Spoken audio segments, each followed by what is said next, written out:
Dans certains cas, des personnes deviennent chroniques du mal de tête ou de la migraine.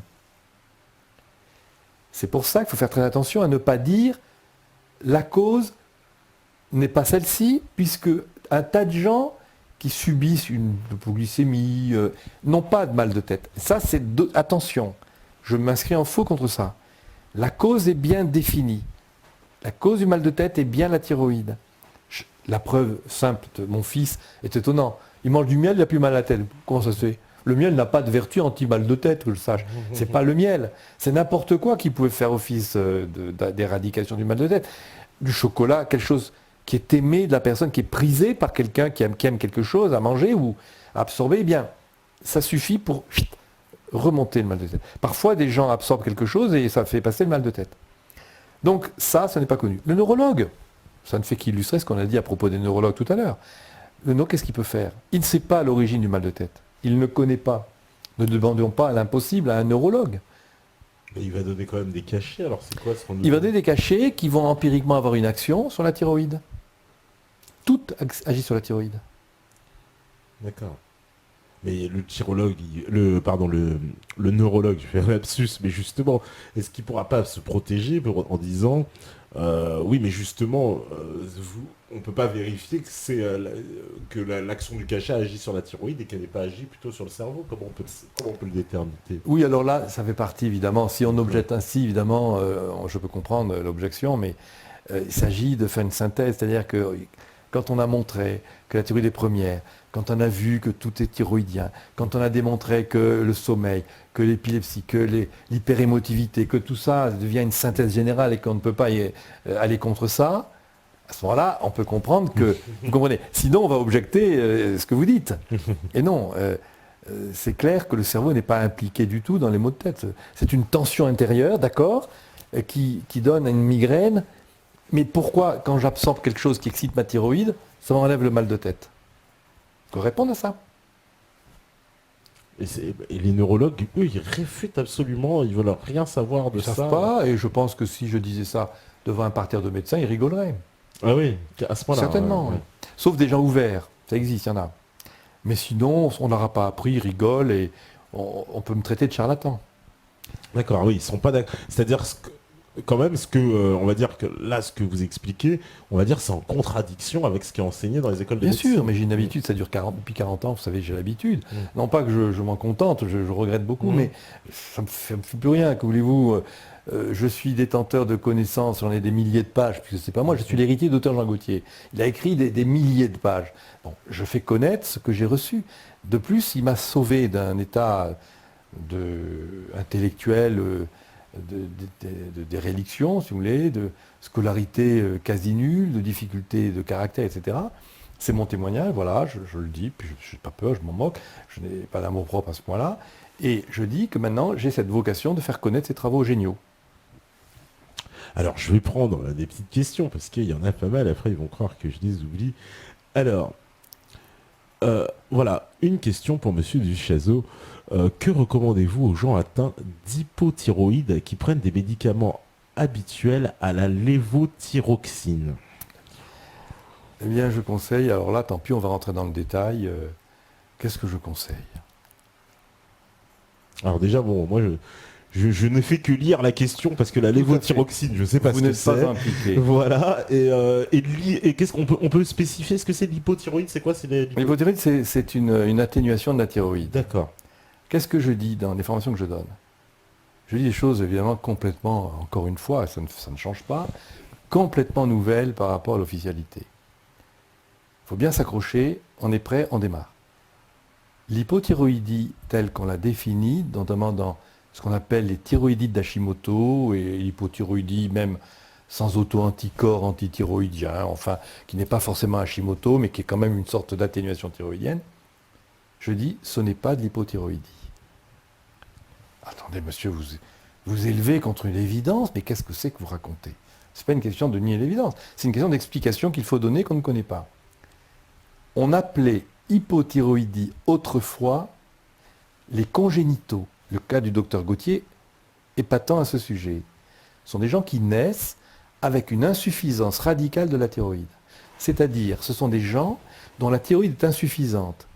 Au lieu d'avoir 150 millions de cellules, je dis n'importe quoi, c'est pour l'exemple, 150 millions de cellules qui sécrètent, ils en ont que 10 millions par exemple. Alors là, il faut compenser cette thyroïde toute la vie. Ceux qui sont atteints de thyroïdite, non seulement ne sont pas atteints d'hypothyroïdie congénitale, mais le terme d'hypothyroïdie est à contester. Parce qu'alors, on ne voit pas pourquoi on appellerait hypofonction thyroïdienne ceux qui ont une insuffisance de la naissance dans leur thyroïde, à cause de manque de cellules, manque du nombre de cellules, et ceux qui ont une thyroïde totalement normale, mais qui est fatiguée par la vie. Donc l'hypothyroïdie, nommée telle par la médecine actuelle, n'est pas une hypothyroïdie. C'est simplement une question de sémantique. Ce n'est pas une hypothyroïdie, c'est une fatigue fonctionnelle de la thyroïde, qui est due à la vie des gens, au stress, à l'accumulation aussi des conditions environnementales. Par conséquent, j'affirme qu'il ne s'agit pas d'hypothyroïdie. En conséquence, nous ne devons pas prendre de lévothyrox, puisque la thyroïde n'est pas hypofonctionnelle. Elle est seulement fatiguée. Alors qu'on me dise qu'il y a équivalence entre un manque de cellules radical de la naissance et une fatigue thyroïdienne. Ce n'est pas équivalent. Eh bien pourtant, nous affirmons en médecine cette équivalence. Pourquoi ? Parce que depuis qu'existent les contrôles laboratoires de cet état hormonal thyroïdien, avec les hormones TSH de l'hypophyse, on a pu établir des statistiques sur 1000 cas par exemple, qui nous font édicter la loi qu'on est normal entre la borne A et la borne B par exemple. Si quelqu'un qui subit une analyse de laboratoire se situe entre ces deux bornes, on dit il est normal. Mais s'il a le malheur de se situer juste en dessous, on dit oh là, vous êtes en hypothyroïdie. Et s'il est en dessus, on dit vous êtes en hyperthyroïdie. Qu'est-ce que ça vaut ? Ça vaut ce que valent les statistiques, c'est-à-dire une approche sur le grand nombre, mais qui ne considère pas la personne dans son état personnel. De quel droit on va considérer qu'un être humain qui est unique au monde devient un numéro ? Vous êtes dans la norme ou pas dans la norme ? Non, attendez, il faut contester cela. Alors les médecins vont vous péter, mais tant pis. L'examen de laboratoire indique que la thyroïde est en bas du rouleau. À cause de quoi ? À cause d'une fatigue fonctionnelle. C'est tout. Si on donne du lévothyrox, c'est parce qu'on considère alors qu'il ne s'agit pas de fatigue fonctionnelle, mais d'hypothyroïdie, à l'instar de ceux qui sont atteints congénitalement. Qu'est-ce qui se passe alors quand on donne du lévothyrox à quelqu'un qui est normal ? Parce que l'atténuation thyroïdienne de la fatigue est normale. Elle est normale. Oui, elle est normale. Pourquoi ? Mais parce que quelqu'un qui rentre du boulot, fourbu, crevé, si on regardait son état thyroïdien, on verrait qu'il est en bas du rouleau. Puisque j'ai dit au début que la thyroïde s'use pendant la journée. Elle use son potentiel d'hormones diurnes. Il faut donc qu'elle se repose la nuit pour récupérer cette fatigue. Si donc quelqu'un est fatigué, mais on va me répondre, monsieur, elle est fatiguée peut-être, mais en statistique, on voit bien qu'elle est en hypo. Pourquoi ? Parce qu'elle est passée en mode chronique. Ce n'est plus une fatigue ponctuelle due au travail, puisque elle devient chroniquement atténuée de la thyroïde. Pourquoi ? Parce que, tout simplement, l'atténuation thyroïdienne qui vient du stress, des soucis, des préoccupations, des deuils, bref, de plein de facteurs de vie, font que le sommeil réparateur de cette thyroïde va être en difficulté. Parce que le sommeil est d'origine thyroïdienne. On dort bien quand elle se met en hypofonction normale.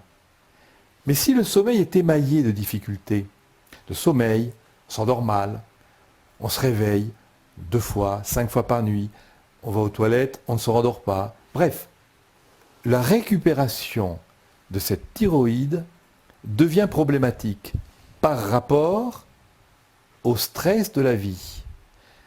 Un différentiel, un mauvais rapport donc s'établit entre la récupération thyroïdienne qui devient insuffisante et l'état de fatigue qui ne baisse pas de régime. Ce qui fait qu'on passe alors, chez ces gens, en chronicité. On devient fatigué chronique de la thyroïde. Le lévothyrox, qu'est-ce qu'il fait?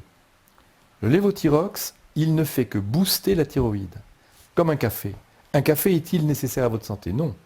Prenez un café parce que vous aimez le café, ou bien parce que vous avez un petit coup de blues à 11 h du matin. Un petit café, c'est un excitant thyroïdien. La théine, la caféine, la noix de cola sont des excitants de la thyroïde. L'alcool est un excitant de la thyroïde. Le paradoxe, c'est que l'alcool un petit peu trop dosé va vous faire dormir. Selon la sensibilité thyroïdienne, l'alcool excite un peu, ou trop fort, il vous fait dormir. Donc attention à l'alcool. Je conclus en disant que le lévothyrox va faire simplement que la thyroïde de quelqu'un qui est en état de thyroïdite accidentelle est quelqu'un qui compense, plus ou moins à vie d'ailleurs, une thyroïde normale qui est simplement fatiguée. Quelle est la réparation qu'on doit apporter à une thyroïde qui est fatiguée? Le repos, le changement de vie. Ça vient d'où, cette possibilité qu'on a de changer son état thyroïdien? Ça peut venir d'où, je veux dire? Eh bien, de la vie qu'on mène. Donc, il faut changer sa vie, et ça ne me regarde plus. Moi, je donne les lois, les règles, après les gens se débrouillent, ils ont un libre arbitre. Si on ne veut pas rentrer dans cette nécessité, les gens sont libres de continuer à prendre du lévothyrox. Le lévothyrox fatigue la thyroïde, elle la remplace.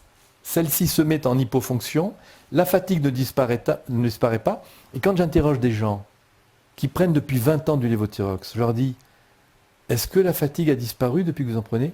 Pas du tout, monsieur. Pourquoi ils prennent du lévothyrox? Je ne réponds pas à la question, mais j'agis. Donc c'est un moyen, oui, juste pour se dire qu'on fait quelque chose, mais ça n'agit pas vraiment. Non. Bon, bah. Alors évidemment, Ouais. je vais apprendre juste une petite chose supplémentaire, si vous permettez. Ouais. C'est qu'évidemment, je possède, moi, une méthode qui régénère et qui équilibre. C'est vrai. Si donc cette méthode n'est pas connue, je ne peux pas reprocher à ceux qui s'occupent des maladies d'Hashimoto, les soigneurs, les médecins, de ne pas faire ce qu'il faut pour... je ne peux pas leur reprocher. Ils ont les moyens de la médecine et donc ils sont dans l'obligation de donner du lévothyrox. Oui, parce qu'ils ont pas le choix aussi. Ils n'ont pas le choix. Dans le principe médical, Ils ont on pas a le eu choix. beaucoup de médecins Ils n'ont pas le ici choix. qui nous ont expliqué que s'ils le faisaient pas, ils étaient sanctionnés. Ah ben, c'est obligatoire. C'est pour ça que je suis content de ne pas avoir fait ma médecine. Alors, il y a encore, il y a encore pas mal de questions. On ne pourra pas répondre à tout, hein, je préfère vous le dire d'avance. On me dit, c'est vrai, qu'en est-il des personnes atteintes du cancer de la thyroïde? C'est vrai qu'on entend souvent parler de ça, du cancer de la thyroïde. L'ennui, c'est qu'évidemment, outre ceux qui pourraient avoir recours à des méthodes naturelles, ça existe, mais vraiment, il faut vouloir les connaître, les faire, et ça, c'est possible. Eh bien, dans ce cas-là, si on s'adresse à des médecins, on va vers l'opération. L'opération, c'est l'éradication de la thyroïde. Il est rare qu'on ne fasse qu'une partie de la thyroïde, ce qui serait souhaitable, mais il faut pouvoir le faire.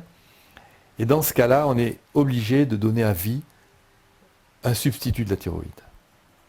Donc, le cancer, quand il est déclaré, eh bien, on ne peut rien faire d'autre. Cependant, il faut savoir que les patients doivent être très très prudents par rapport aux affirmations qui sont données. Parce que souvent, la peur du médecin, la peur qu'ont les médecins, vont faire que leur responsabilité étant en jeu, ils vont pouvoir dire peut-être « Attention madame, c'est dangereux » ou « Madame », parce que souvent des dames, enfin, même des hommes, mais « Attention, là c'est un peu dangereux, là vous avez peut-être, il faut faire une ponction, vous avez un risque. » Et cette peur est transmise au patient. Et le patient va se laisser faire par ceux qui ont la science. Et j'ai eu 2 cas coup sur coup en l'espace de 6 mois, ou 1 an à peine, il n'y a pas très longtemps. Des gens se sont opérés, et quand ils ont eu l'opération, donc l'éradication de la thyroïde, on leur dit non, vous n'avez pas de cancer finalement. C'est la vérité. Par conséquent, que faire? Prudence. Parce qu'on peut vivre sans thyroïde? Non. Ouais. Il faut la supplanter tout le temps. Il faut prendre du lévothyrox tout le temps, des extraits thyroïdiens. Ah oui, d'accord, on peut vraiment pas vivre sans thyroïde. Non. Alors, qu'est-ce qu'on me dit? J'ai un pote qui a la paralysie du sommeil, il me dit qu'il reste paralysé et voit des ombres étranges, comme un cauchemar éveillé. Apparemment, cela arrive à beaucoup de personnes et c'est traumatisant. S'il invitait à quelque chose à nous dire là-dessus. Vous répétez juste le début de la question. Voilà, il parle en fait justement de cette paralysie du sommeil. Ça. Il dit qu'il a un ami qui a cette paralysie et qui reste paralysé et voit des ombres étranges comme un cauchemar éveillé apparemment. C'est-à-dire qu'en fait, oui, il se retrouve paralysé comme ça dans son sommeil. A priori, tout de suite, intuitivement, moi je ne sais pas tout, j'essaie d'être prudent moi-même, simplement, je m'aperçois quand même qu'il y a une bizarrerie dans cette histoire. Car vous savez qu'il existe, c'est une possibilité, il faut la soulever, il ne faut pas avoir peur, on n'a peur de rien, on dit, on peut se tromper, on peut éprouver les choses, mais voilà ce que je dis, c'est que cette paralysie d'abord est étonnante, car il y a des choses physiques qui peuvent être dues à des causes occultes, par exemple. Ça existe, je le sais. Et de plus, ce qui me confirmerait dans cette hypothèse, c'est les visions. Et il voit des ombres. Des ombres. Ouais. Ça, Étranges. ça, ce n'est pas dans la norme. Donc c'est quelqu'un, il faudrait qu'il me téléphone, pourquoi pas. Il faudrait que je sache davantage de choses, qui n'est pas dans la norme fonctionnelle, quoi. Ça dépasse le simple côté physio-psychologique, si vous voulez, pour moi. Ah oui, parce que si je n'ai pas ce paramètre, il y a des mystères insolubles. Donc voilà ce que je pense. Eh ben, mon cher, je vais dire, c'est cacahuète. Les cacahuètes, voilà, il faudrait contacter directement Monsieur Duchazot. Alors, il y a d'autres questions. On me dit, vous dites que le cerveau est un deuxième de la classe brillant, mais vous ramenez chaque problème cérébral neurologique aux glandes. Le cerveau ne peut-il pas, dans certains cas ou dans certaines pathologies, avoir une autonomie vis-à-vis des glandes? Ça, c'est intéressant. Alors, réponse, si vous voulez. Non, je ne dis pas le cerveau, ce n'est pas rien. Le cerveau, c'est toute la mémoire. Donc, c'est tout, absolument tout ce qu'on est. Nous sommes des êtres qui parlons. Donc, les mots sont des enregistrements. Nous éprouvons plein de choses. Nous apprenons plein de choses. Nous apprenons un métier. Nous apprenons à conduire. Nous avons tous les automatismes et c'est merveilleux. Mais ce qu'il faut savoir, c'est que le cerveau n'est que le résultat des fonctionnements adaptatifs qui sont premiers. Dès la naissance, le pleur, c'est une adaptation. Un enfant qui est mal, il pleure. Il a fait dans ses couches, par exemple. En tout cas, c'est connu, on dit qu'il faut laisser pleurer. Pas du tout, c'est que s'il pleure, c'est que sa thyroïde est basse. Il a quelque chose qui le gêne. Et on va voir, et on voit quelque chose. Donc on répare ça, et l'enfant, il se calme. Bon, pour l'instant, il ne rit pas. Quoiqu'il y a des enfants qui se mettent à rire à déjà un certain âge. Alors, le rire, c'est plutôt une euphorie thyroïdienne. Le pleur, c'est une contrariété thyroïdienne. Une simplicité enfantine. Alors, ça a l'air un petit peu simpliste, diront certains. Mais c'est comme ça, c'est Gautier qui dit ça. Alors, donc, le cerveau est vraiment important, mais en tant qu'il est second, je disais, parce que... Alors, est-ce qu'il y a une autonomie dans certains cas, a-t-il dit? Bien, l'autonomie existe, mais dans les cas de maladie mentale. Quand les glandes sont épuisées, je vous ai parlé d'un certain automatisme qui se déclenchait à l'hypofonction thyroïdienne. Nous avons alors des obsessions qui se déclenchent, des TOC, des hallucinations. Qu'est-ce qu'une hallucination? Des images rétiniennes, elles viennent d'où? Pas d'un objet extérieur, comme c'est la norme. L'œil est fait pour voir.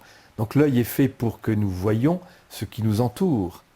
Mais quand l'œil voit des choses qui ne sont pas de l'extérieur, mais de l'intérieur, c'est-à-dire des enregistrements qui sont alors comme rappelés à la mémoire par des automatismes thyroïdiens qui se déclenchent quand la thyroïde est épuisée. Nous avons des hallucinations. Là, le cerveau est autonome. C'est lui, par les automatismes, qui déclenche sur la rétine des images.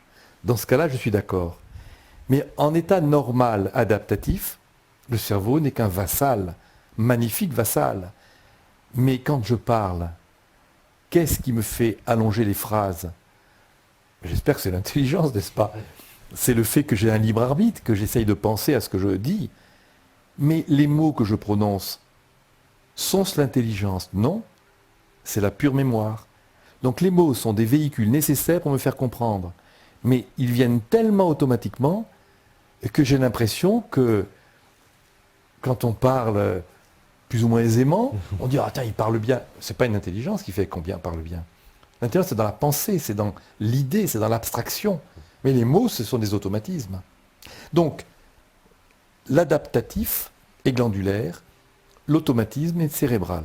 Et dans certains cas de désadaptation profonde du glandulaire, le cerveau peut prendre le relais automatique et peut dominer des individus. C'est ainsi qu'on voit dans le métro, par exemple, on voit ça souvent, ou dans la rue, des gens qui parlent tout seuls, ils gesticulent, il n'y a personne en face, à qui ils parlent, personne. Les gens fuient parce qu'on dit il est fou, qu'est-ce qui se passe? On a peur. En fait, ils sont inconscients. Ils sont dans un cinéma intérieur et ils sont dans un espèce de somnambulisme. Tiens, on n'a pas parlé du somnambulisme. Ah oui, si, ouais, on me posait des questions tout à l'heure là-dessus en plus. Bon. Ouais. C'est quoi le somnambulisme? Parce que Le somnambulisme, c'est un état de moi, sommeil. j'ai vécu du somnambulisme. On vit, en fait, il se passe quelque chose et on se lève, Oui, c'est ça. etc. Ben oui, on a l'apparence de la vie de veille. Voilà. Le somnambulisme est un sommeil profond qui déclenche, voilà pourquoi d'abord, enfin je finis par ma phrase, mais ce sont des gens nerveux, vifs, émotionnels. Encore une fois, le sommeil est profond encore. Et dans ce cas-là, mais tout le monde n'est pas somnambule, mais la cause est la même pour tous les somnambules. Et c'est ça le problème. Mais dans le cas de somnambulisme, quand quelqu'un traduit son hypofonction thyroïdienne par le déclenchement d'automatismes moteurs, à ce moment-là, ils sont forcés à se lever. Ils activent des automatismes qui remuent les muscles des jambes, des bras, et ils dorment complètement, ils sont totalement inconscients, et ils ouvrent les yeux d'ailleurs, et ils voient, mais ils ne voient pas. C'est une vision automatique. C'est très bizarre le somnambulisme. Alors ils vont, c'est un paysan, il va traire les vaches. Ça fait peur à quelqu'un qui ne connaît pas. Évidemment. Alors on voit quelqu'un qui est là, qui travaille. Il ne faut pas le réveiller si possible. Il paraît qu'il ne faut jamais réveiller un somnambule. On dit ça. Oui, il vaut mieux parce que, non, à mon avis, la raison, on ne sait pas l'expliquer, on le dit par une sorte d'empirisme, bon, peu importe, mais en tout cas, il faudrait le conduire doucement, on le tire, on va le conduire à se recoucher, etc. Le somnambulisme, c'est donc un sommeil profond, mais qui a l'apparence de la vie de veille parce que ça déclenche les automatismes moteurs à partir du bulbe ou du cervelet. C'est en raison, une fois de plus, de la thyroïde en totale déliquescence fonctionnelle. C'est-à-dire que la thyroïde qui est tellement profonde que, du coup, ça descend. En dehors du sommeil paradoxal, hein, au bout d'un certain temps, ça déclenche des automatismes moteurs, donc les gens agissent. Ce qui est curieux, c'est qu'ils n'ont aucune forme d'interrogation ou d'attitude interrogative qui serait l'intelligence, qui dirait « Ah, ça, il ne faut pas le faire », ça n'existe pas. Ils sont dans l'automatisme pur. Et par exemple, si on prévoit qu'un somnambule va se mettre à sa table de travail, il va allumer sa lampe, si quelqu'un met la main sur le commutateur, le somnambule va, et puis il ne va rien trouver, ben il va arrêter, il ne s'interroge pas, il change, il ne peut pas, il ne va pas dire « Ah, je ne peux pas, qu'est-ce qui se passe ?» Non, ça voudrait dire qu'ils sont en état de veille. Donc, le somnambule, c'est ni plus ni moins qu'un dormeur qui se lève, et bien il dort profondément. D'accord, et les narcoleptiques, alors ça, parce qu'on a vu, il y a un film aussi. Narcolepsie. La narcolepsie, alors c'est un sommeil immédiat, un sommeil paradoxal. Si vous voulez, quelqu'un qui a une thyroïde dont la fragilité est particulière, voilà, c'est encore quelque chose de particulier. C'est relativement rare quand même, il y en a pas mal, en hôpital on en trouve. Mais ils ont même fait un film, hein, c'est pour ça que c'est assez célèbre d'ailleurs le film. Bon, je ne l'ai pas vu, mais... Oui. Donc la narcolepsie, c'est celui qui tout d'un coup, avec une émotion, donc une petite montée en thyroïde, une émotion, ou bien une joie tout de suite, ou une peine, enfin quelque chose qui fait une modulation thyroïdienne. Exactement. Aussitôt, il se met à dormir tout de suite, ça dure un quart d'heure, il se réveille. Eh bien, c'est une faculté de l'unique thyroïde de se mettre en état d'hypofonction radicale. Et il y a un autre phénomène attenant qu'on appelle la cataplexie. C'est une narcolepsie, mais avec une caractéristique supplémentaire, c'est qu'il y a chute, je veux dire il y a chute, oui sans doute, mais il y a effondrement musculaire. Ce qui fait que la personne, elle n'a plus de muscle, elle ne se tient pas par terre. Donc elle D'accord. s'allonge, elle dort. Narcolepsie, ce n'est pas le cas. D'accord. Donc c'est toujours la thyroïde. C'est toujours la thyroïde. C'est toujours la thyroïde pour ces Toujours. gens-là. Toujours. Alors, il y a des choses qu'on pourrait dire, mais je ne veux pas trop déborder. Il y a une chose, peut-être... mais enfin, je ne sais pas si on peut le dire ici, parce que j'ai un cas dont je ne peux pas croire une seconde, qu'il serait d'origine, comme je le pense, et ça m'étonne. Mais enfin, je dois le dire parce que je le pense. Il est possible que la narcolepsie, ça serait intéressant de chercher, étant donné ce que c'est, étant donné que c'est une chute thyroïdienne, je fais un rapprochement, on va revenir à nos moutons du mois de janvier. Hein. Ouais. Vous savez que les épileptiques ont des chutes thyroïdiennes soudaines comme ça. C'est ça l'épilepsie. Je ne vais pas tout expliquer de l'épilepsie, ce n'est pas le sujet. La narcolepsie semble exactement la même chose. On tombe et on dort. Sauf que l'épilepsie est différent de la narcolepsie, parce que l'épilepsie, on ne dort pas. On a une crise avec des contractions, on perd conscience, c'est la thyroïde, mais c'est encore autre chose. Les mêmes causes engendrent des conséquences glandulaires qui sont adaptées à chaque situation. C'est très bizarre. Donc je pense que dans certains cas, pour ne pas dire tous évidemment, parce que c'est trop compliqué, de narcolepsie, on pourrait penser que la masturbation est à l'origine. Parce que cette chute thyroïdienne, c'est le cas de l'orgasme. Orgasme systématique, quotidien, etc. La connaissance de l'homme, on ne peut pas s'en passer. Il faut faire attention à être prudent pour affirmer des choses qui pourraient choquer, mais je le dis comme je dirais bien autre chose sur l'autisme, etc. Ce n'est pas le sujet tout à fait. Eh bien, je pense que cette chute thyroïdienne qui n'est pas du tout normale, la thyroïde est faite pour nous adapter, pour nous faire vivre, pour agir sur les automatismes, pour faire qu'on conduise automatiquement, par exemple, ou pour toute autre chose. Et si tout d'un coup elle s'effondre comme ça, comme dans le sommeil, alors qu'on vit et qu'on est en période diurne, attendez, il y a quelque chose qui ne va pas. Comme on ne sait pas l'origine, on est dans le mystère. Mais comme je sais ce qu'est, sur le plan glandulaire, la jouissance sexuelle, comme on sait par cœur ce que c'est, quand on connaît le docteur Gauthier et ses travaux, j'ai fait un bouquin sur la sexualité aussi, eh bien, je n'ai pas de mal à dire qu'il y a une ressemblance, ça s'appelle la synthèse, une ressemblance de fonctionnement entre la narcolepsie et la masturbation. Alors, cela dit, il faudrait le prouver encore, je suis d'accord, je suis prudent, j'essaye de dire des choses qui sont vraiment probables. Qu'est-ce qu'une synthèse alors, qui me permet de faire ce rapprochement entre masturbation et narcolepsie? Eh bien, c'est pour dire, mais rapidement, que la synthèse Dr Gauthier, ça a été une synthèse, c'est de voir le point commun qu'il y a entre différents domaines. C'est une abstraction. Eh bien, Gauthier a pu voir que le sommeil était une hypothyroïdie, ainsi que le coma, ainsi que l'anesthésie générale, ainsi que toutes les pertes de conscience. La syncope, par exemple. Quand on l'affirme de cette façon-là, et qu'on veut bien le croire, on peut dire, c'est pas difficile, c'est très facile. Mais quand on a la certitude de cette synthèse, parce que ça a été l'objet d'un gros travail intellectuel, eh bien on a l'impression que c'est facile, mais ça a été très difficile en fait. Eh bien Gauthier a fait une synthèse en voyant le point commun qui existe entre ces différents phénomènes. Le point commun, c'est l'hypofonction thyroïdienne. Que font les scientifiques, qui sont des hypophysaires? Ils passent leur temps à apercevoir ce qui différencie les phénomènes au lieu de voir ce qui est la cause commune. Voilà pourquoi on ne connaît rien, presque rien, dans les relations corps-esprit et dans toutes les dysfonctionnements, la dépression, tous les fonctionnements psychiatriques notamment, par manque de synthèse. Alors, il y a une question, c'est vrai, on me parle de l'apnée du sommeil. Ça, c'est un phénomène qui arrive à beaucoup de L'apnée gens. du sommeil. L'apnée du sommeil est quelque chose qui est très répandu maintenant. Voilà, on se réveille, alors c'est déjà Voilà. arrivé à certains d'entre nous. D'où ça vient? On a l'impression qu'on ne respire plus, qu'on nous a Voilà. empêché de respirer. D'où ça vient? Je vous le donne en mille. Je parie que vous ne le devinez pas. C'est pas la glande. De la thyroïde. Voilà.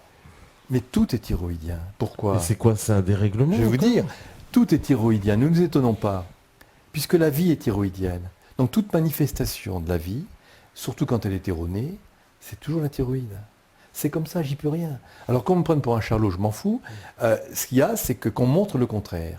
Qu'on me démontre que ça ne vient pas de la thyroïde. Qu'est-ce qui se passe?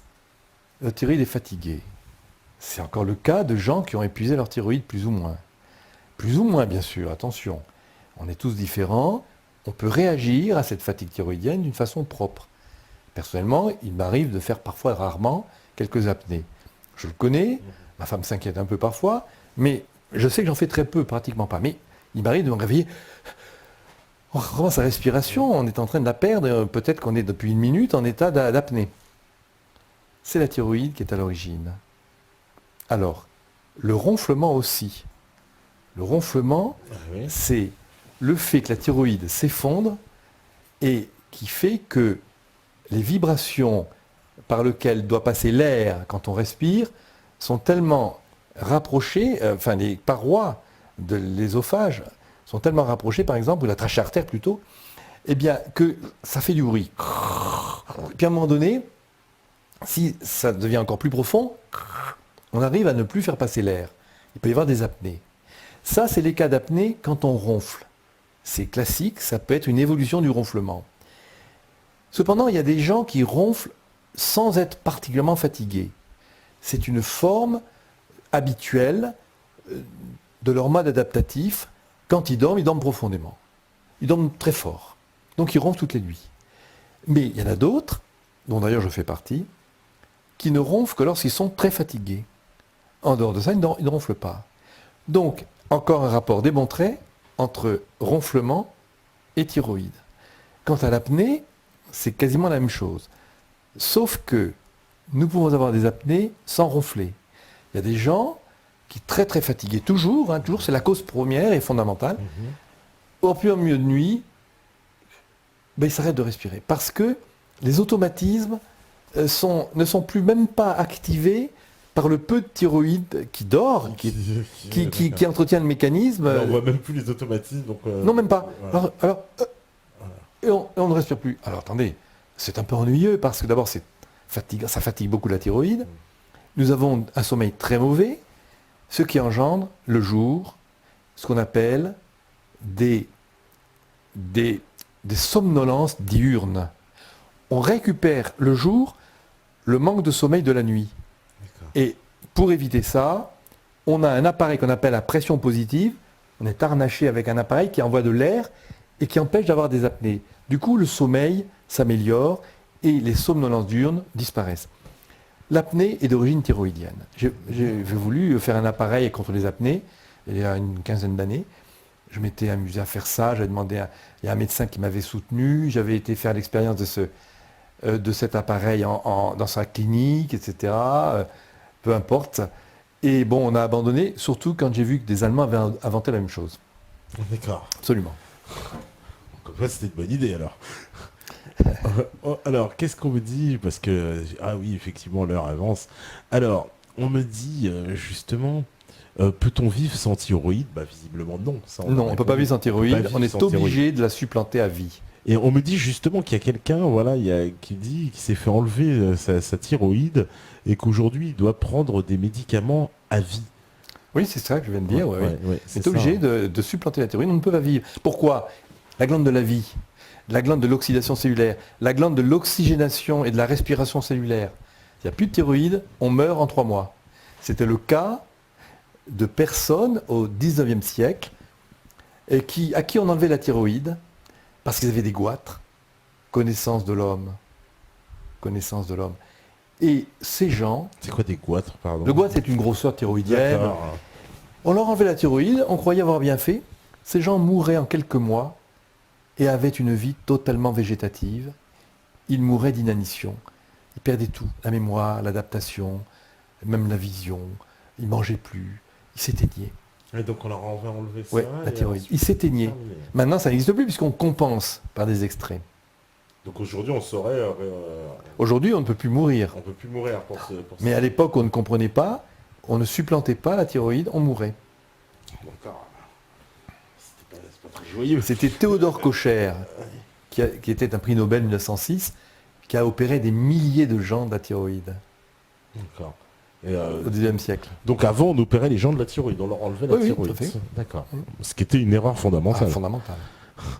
Alors, On me dit, que pensez-vous de l'iode qui est ajouté à certains produits, le plus connu étant le sel de table? Cela peut-il être la cause de certains problèmes de thyroïde? C'est vrai ça? Est-ce qu'il y Pas a des... impossible. Ouais, ouais. Absolument. Maintenant, je ne peux pas dire plus. Mais est-ce qu'il y a des aliments foncièrement mauvais pour la thyroïde qu'on peut vraiment proscrire d'entrée en disant bon bah ça et ça vaut mieux le proscrire? Non, pas vraiment pour la thyroïde. Non. Quelque chose qui est vraiment mauvais, on ne le prend pas d'abord. Ouais. Non, mais on m'avait dit par exemple le café pouvait calcifier la glande pinéale. J'avais entendu ça. Le café, Alors certaines écoutez, il y a des substances. assertions qui sont faites. Moi, je demande qu'à voir. Je ne suis pas contre, mais il faut prouver. Je ne sais pas si ça. Est-ce qu'il y a eu des travaux? Est-ce qu'on a prouvé? Bon, voilà. Je ne sais pas. A priori, le café, c'est un excitant thyroïdien. Donc, il faut faire attention aux gens très nerveux, très émotionnels. Prendre trop de café, c'est embêtant. Car la thyroïde, Ah, c'est un excitant thyroïdien quand même. Donc ah oui, tout à fait. ouais, d'accord. Ouais. Attention, absolument. Donc il faut faire attention au café quand même, on peut en prendre un peu, mais il ne faut pas abuser, parce qu'on fatigue sa thyroïde d'autant plus et qu'on prend des excitants. On va parler de la tension artérielle, tout ça, on pourrait en parler, mais ce n'est pas tout à fait le sujet. Alors, il faudrait m'inviter pour parler d'autre chose. Bah, on sera obligé, je crois, parce que là, en plus, on arrive à la fin. Allez, une petite dernière question pour la route. On me dit... voilà, on peut faire repousser la glande thyroïdienne avec des jus, voire Thierry Casanova, ça prendrait des années de régénération. Ah oui, c'est possible ça, selon... J'ai entendu ça. C'est Thierry Casanova Je connais qui un dirait peu ça. l'existence de Thierry Casanova. En fait, il y a 2 S. Hein. Oui, c'est Casasnovas, je Casasnovas. prononce mal. Et c'est un type qui fait un bon travail, que je sache. Il a une section de vidéos, c'est quelqu'un qui croit dur comme fer, c'est pas mal ce qu'il fait. Maintenant, cette histoire, je ne le sais pas. Je ne peux pas le confirmer, je ne le connais pas, j'ai entendu parler de ça, mais je ne peux pas dire plus, je ne peux pas le savoir. Bon, bah, on ne saura pas. Et juste, allez, question subsidiaire aussi. Est-ce que c'est vrai, que pensez-vous, on me dit, du kaishi connu de la médecine chinoise? Peut-on le mettre en parallèle avec l'équilibre glandulaire dont vous parlez? Je ne sais pas ce que c'est que le kaishi, peut-être qu'on en a parlé. Il faudrait me préciser ce que c'est le kaishi, voilà. D'accord, bon, la médecine chinoise, voilà. Eh ben, il y a tellement de questions, de toute façon, je ne peux pas tout poser. Donc, merci à vous, en tout cas, d'avoir assisté, les nombreux métanautes présents, Kalinka, Alex B, Diablack, SD, Mister Quenel, 187, Frisky, Fox, Alios, Liberty, Julio, Jimmy. C'est très dommage, mais on ne peut pas répondre à tout. Voilà, Adjevi, Odile, Allume les mèches, tout là-haut, Josiane, Abidebal Spliff, Tintin France, GG, bon on dit qu'ils sont nombreux, Mister Quenel, Sismic, Eleftheros, voilà, Eleftheros, bonne nouvelle d'ailleurs, puisqu'on te confirme la venue de Vincent Renoir. Voilà. Comme ça, au moins, la chose est faite. Et merci beaucoup, Jean Duchazot, d'être venu. On programmera une émission, parce qu'apparemment, il y a tellement de sujets à parler, on en reparlera encore, et puis ils sont un peu sur leur fin. Si j'ose dire, leur glande thyroïdienne n'est pas entièrement satisfaite. Donc, on reviendra pour expliquer tout ça. En tout cas, voilà, merci, ils me disent tous aussi, merci et merci aussi. Merci et bravo à vous. Merci à tout le monde aussi. Ouais. Salut à vous, un grand merci à la régie au complet. Je vois, il y a Steph, il y a Mika, il y a Florent. Il y a Kamel aussi qui traîne dans les studios, et il y a Max de Wanted Pedo. Alors on leur fait des gros bisous à tout le monde. La régie, elle est prête pour la transition et pour la conclusion, parce que si vous écoutez ce message, c'est que vous êtes la résistance. Ciao!